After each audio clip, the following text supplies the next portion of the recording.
कहानी पिंजरे का पंछी। एक सेठ और सेठानी रोज सत्संग में जाते थे। सेठ जी के घर एक पिंजरे में तोता पला हुआ था। तोता एक दिन पूछता है कि सेठ जी, आप रोज कहाँ जाते हैं? सेठ जी बोले कि सत्संग में ज्ञान सुनने जाते हैं। तोता कहता है, सेठ जी, संत महात्मा से एक बात पूछना कि मैं आजाद कब होऊंगा। सेठ जी सत्संग समाप्त होने के पश्चात संत से पूछते हैं कि महाराज, हमारे घर पे एक तोता है, उसने पूछा है कि वो आजाद कब होगा। संत जी ऐसा सुनते ही बेहोश होकर गिर जाते हैं। सेठ जी संत की हालत देखकर चुपचाप वहां से निकल जाते हैं।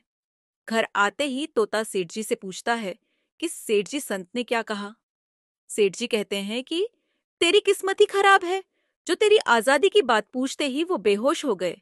तोता कहता है, कोई बात नहीं सेठ जी, मैं सब समझ गया। दूसरे दिन सेठ जी सत्संग में जाने लगते हैं। तब तोता पिंजरे में जानबूझकर बेहोश होकर गिर जाता है।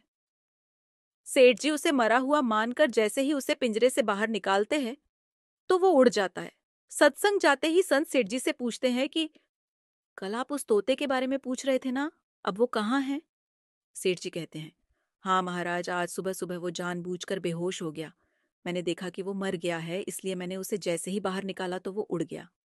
संत ने सेठ जी से कहा कि देखो, तुम इतने समय से सत्संग सुनकर भी आज तक संसारिक मोह माया के पिंजरे में फंसे हुए हो, और उस तोते को देखो, बिना सत्संग में आए मेरा एक इशारा समझकर आजाद हो गया।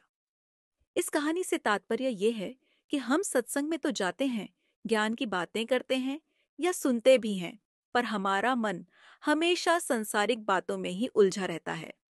सत्संग में भी हम सिर्फ उन बातों को पसंद करते हैं जिसमें हमारा स्वार्थ सिद्ध होता है, जबकि सत्संग जाकर हमें सत्य को स्वीकार कर सभी बातों को महत्व देना चाहिए। और जिस असत्य, झूठ और अहंकार को हम धारण किए हुए हैं, उसे साहस के साथ मन से उतार कर सत्य को स्वीकार करना चाहिए। जय जय श्री राधे।